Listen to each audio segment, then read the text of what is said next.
चिंट्या, पिंकी, अभ्यास झाला का तुमचा? आई झालाच आहे.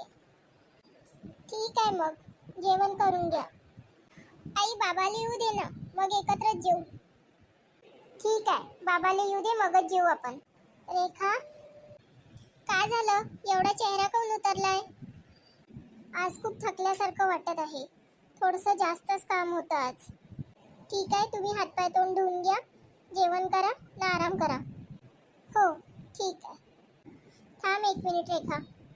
हे पैसे ठेव सांभाळून, तुले घर खर्च करायला लागन ना. ठीक आहे. आज्या, ए आज्या. बहुतेक कोणतरी आलं वाटते. थांब मी पाहतो. मालक, या ना.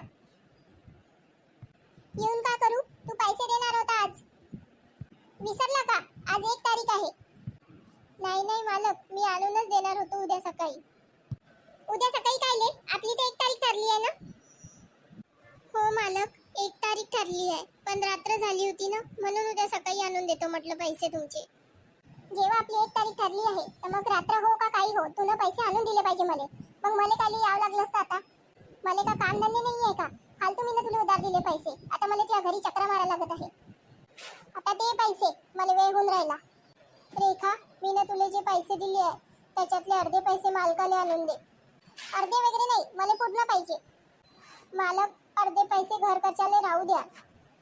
तुम्ही अर्धे पैसे घेऊन घ्या ह्यावेळेस. असंच म्हणते ना, दरवेळेस मला कमी पैसे देते. मला आता अर्धे पैसे नाही, व्याजाचे पूर्ण पैसे पाहिजे. पण मालक, माया मजुरीचे मी तुम्हाला पूर्ण पैसे देऊन दिले, तर आम्ही घरात खाऊ का? तो तुमचा प्रश्न आहे.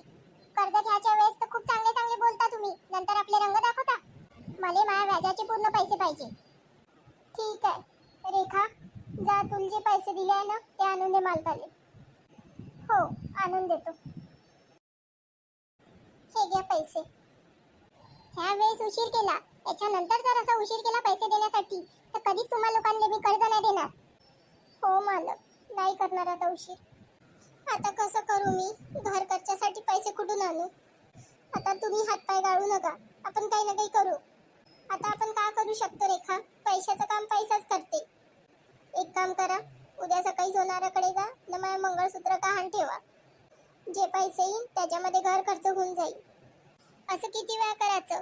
दरवेळेस अडचण आली का तेव्हा मंगळसूत्र आपण गहाण ठेवतो ना, पैसे आणतो. एवढं सोन्याचं मंगळसूत्र असून नेहमी ते गहाणच राहते सोनाराकडे. माझ्या अशा परिस्थितीमुळे कधी तुला 4 चौघामध्ये चांगली साडी घालून दागिने घालून मिरवता नाही आलं. तुम्ही माझ्या लाख मुलाचा दागिना असल्यावर मला कोणत्या दागिन्याची गरज नाही आहे. जे परिस्थिती आहे त्याच्यामध्ये मी खूप सुखी आहे. बस असं बोलून तुम्हाला नेहमी चुपचाप करून घेते. आता सर्व गोष्टी जाऊ द्या, हातपाय धुवा, मी जेवण गरम करतो ना, आपण जेवण करून घेऊ. हो, ठीक आहे रेखा.